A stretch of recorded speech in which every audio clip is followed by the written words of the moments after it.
Good afternoon, Adam. It's great to have you on Business Spotlight today, and I'm sure that with your experience, our viewers are going to learn a hell of a lot about business today.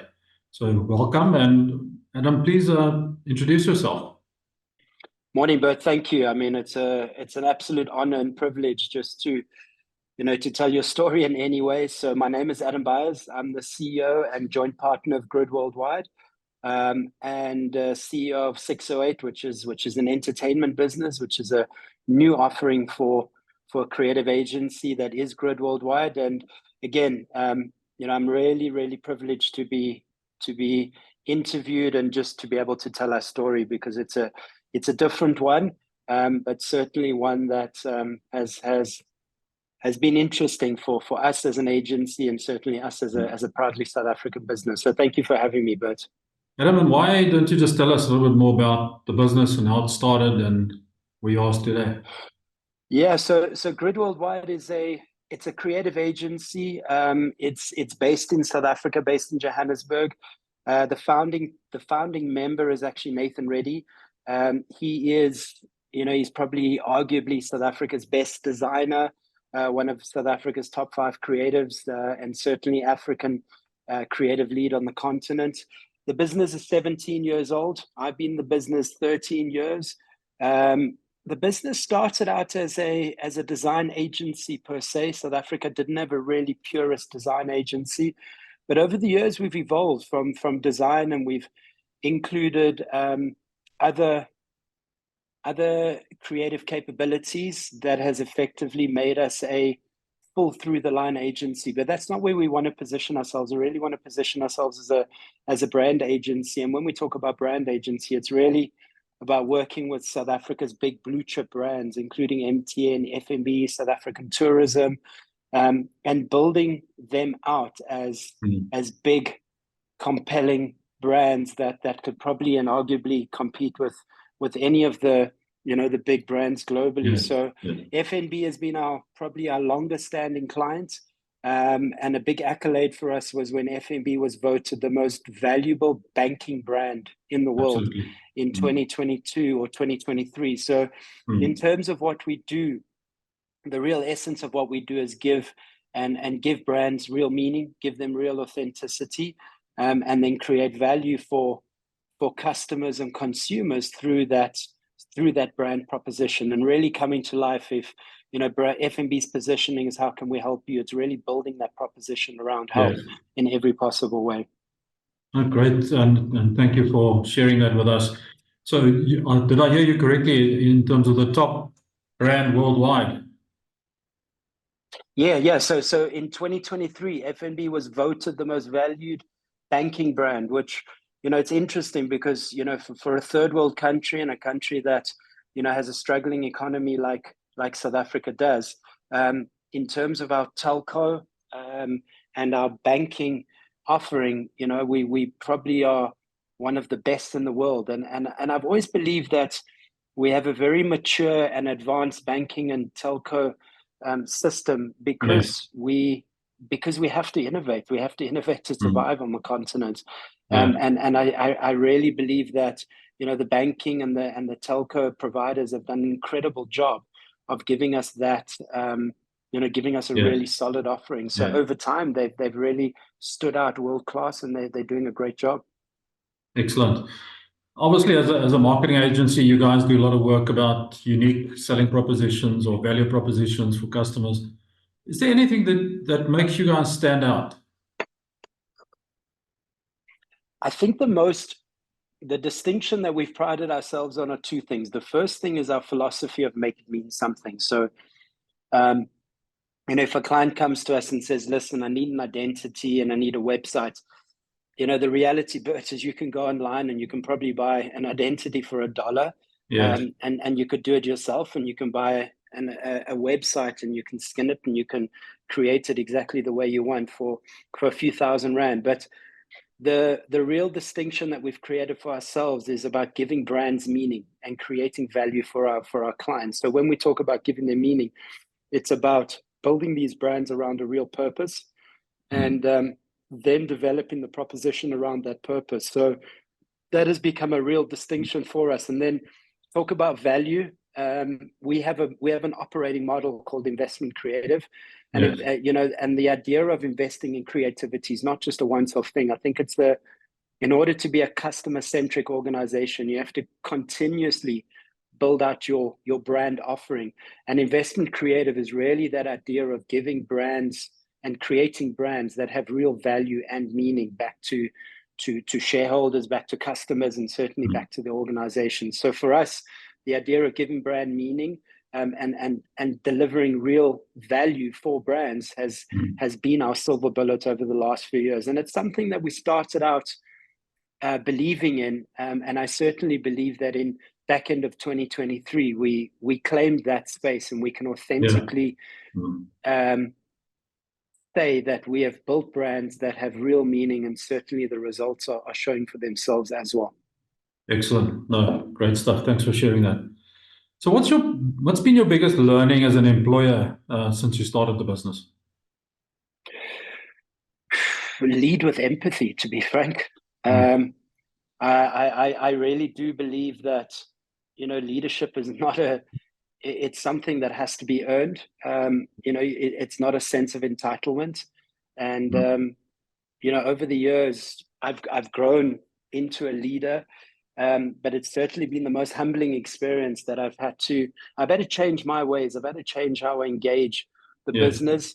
I've also dedicated my role in the business to the culture and the people in our business. We have such a, with the likes of Nathan leading the creative team and the strategic product, there's very little room to find your place at the table. And the way that I found my place at the table was really to focus on building a compelling culture. So, and leading with empathy, leading with humility. But in saying that, I do believe that more importantly, you've got to lead with conviction and a level of confidence as well. Whilst I think you can build it around a driven purpose, I do think there's a level of real confidence that people do follow.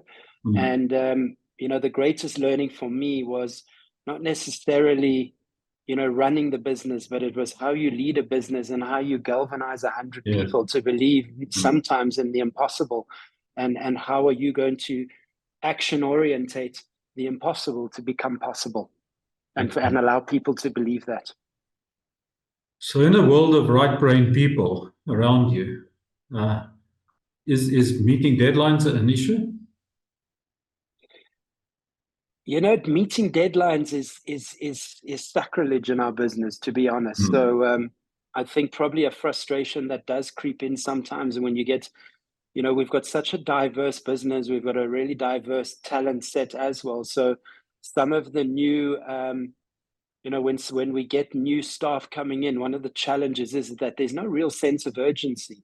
And in our business, we've a sense of urgency, working correctly, working smartly, and working at a level of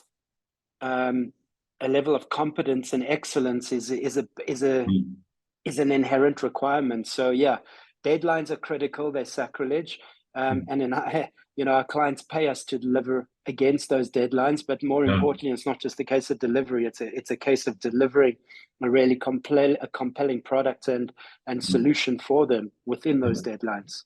Awesome. Adam, so when recruiting new team members and bringing them on board, what specific qualities are you looking for? And Bert, I think at the moment it's such a contentious conversation, like recruitment and what do you do? So like I do believe that people that go for a job have to have a level of competence, and I think that's probably 50-60% of what they need to bring to the table. I think the other 45-50% for me has to be this level of authenticity and passion and the right attitude. So if I find an interview, if I'm not getting what I want out of someone, or I'm finding that they're not necessarily truly reflecting who they are, I'll always find a thought-provoking question to ask them. Like, a simple one is, what is the naughtiest thing that you think you've ever done? Or, what is the most craziest situation you've ever found yourself in, just so that you can kind of bring out the character in the person, because you can't teach people attitude, you can't teach them passion, and you certainly can't mold someone's character. You can certainly mold their confidence and their capability. So I follow a very untraditional, unconventional interview process. I also do believe that I need to have a connection with someone, just a human connection. I think it's incredibly important for me, because I don't think if you do, I don't think you'll ever really connect with that person. So I find an interview quite a personal process, and you need to be able to create that connection quite quickly. Absolutely. I remember once interviewing a lawyer who had 100 people practice with lawyers and stuff. I asked him the same question, and his answer to me was, I look in their eyes and I can see if there's a sparkle. And if there's no sparkle, then they're not for us. Absolutely. Absolutely. And I think, again, you go back to that question about leadership. And, what it demonstrates to me is that to be a leader is, you've got to be able to follow your instincts and your intuition. And you really got to be able to hone in on it and believe in it. So, when you're making those kinds of decisions, looking in someone's eye and you see that sparkle or that glitter, that's an intuitive feeling. And I think it's so important to be honed in on your own feelings and intuition. Yes, your gut feel, isn't it? Absolutely. So what are some of the common misconceptions people have about running a business? I think the first thing is that they think it's glamorous. I think they think it's easy. I think they think it's you can title yourself to whatever it is. I've seen so many times people call themselves a CEO, and you ask them how many people in the business. No, it's me, and my so I think the misconception is how easy it is, and it's not. It's a really, really slow burn process. So don't believe that anyone's going to walk in the door because they really like Bert and they feel he's a good guy. He has business. It doesn't work like that. Yes. It takes, you really got to understand what it is that you're selling. I think you've really got to understand who it is that you are as a founder of a business. And then I think you've really got to be very clear about what it is that you're willing to stand for and not stand for. So the biggest misconception for me is thinking that it's all glamorous and it's all easy. It is the total opposite of that. Yeah. So everybody thinks that you've got lots of time, you can take holidays when you want, and there's always money. You know that starting a business means you're never going to take a holiday, and it's always on. It's 24/7, and that's going to be for a good few years until you get to a point where you can afford yourself that breathing room. So that's certainly not the case. Bring in a GM. Yeah. So new business owners that are just starting up, what type of advice would you give them around finances? Be prudent with your finances. I think if you look back at COVID was an interesting time as a business owner, and certainly a leader, in the observations. So I think running a business, you need to make sure that your finances are always in order. And I think some of the businesses that didn't survive COVID wasn't because their offering was incorrect and the world had moved. They just hadn't planned for that day when something like that would happen. And I don't want to call it a rainy day, because I don't believe it was a rainy day. I just think that, there's this idea of personal savings and saving for a rainy day. And then you get the other, the other side of the spectrum where they say, we'll live every day like it is tomorrow. But a business is slightly different. So, starting a business, have a solid foundation in which you run that business and how you operationalize that business and how you manage your cash flows, because cash flow in any business is king. When you start to work with suppliers and you start to work with staff, I've over the years learned two things. You do never miss the day you pay your staff salaries. And the second thing is, if you can pay your suppliers within 30 days, then pay them, because that's how you build loyalty and you build trust over time. So, the fact that you've got a business that is cash flow, that has good cash flow in it, and it's not about how much money you've got in there, but there's a good management of your cash flow, means I think you're setting yourself up with a solid foundation in which you can build a business on. Awesome. Thank you for that. Adam, 5 years from now, where do you see yourself and the business? Yeah, 5 years from now, I think, I think Grid Worldwide as an agency will continue to evolve into a really big brand agency. I think there's also some interesting offerings. There's a new offering that I'd mentioned in 608 Entertainment. Yeah. I honestly believe 608 Entertainment has the propensity and certainly has the backing to become a multi-million rand business, because the offering is distinct and it's really got something quite compelling. So I would like to see us build an entertainment empire, but the real focus behind that entertainment empire that is an extension of Grid Worldwide is that we can continue to do real purpose-led and compelling work. And I think first and foremost, how do we deliver against some of the challenges that we're faced with as a country and a continent? I really do believe that is where a lot of things can be solved.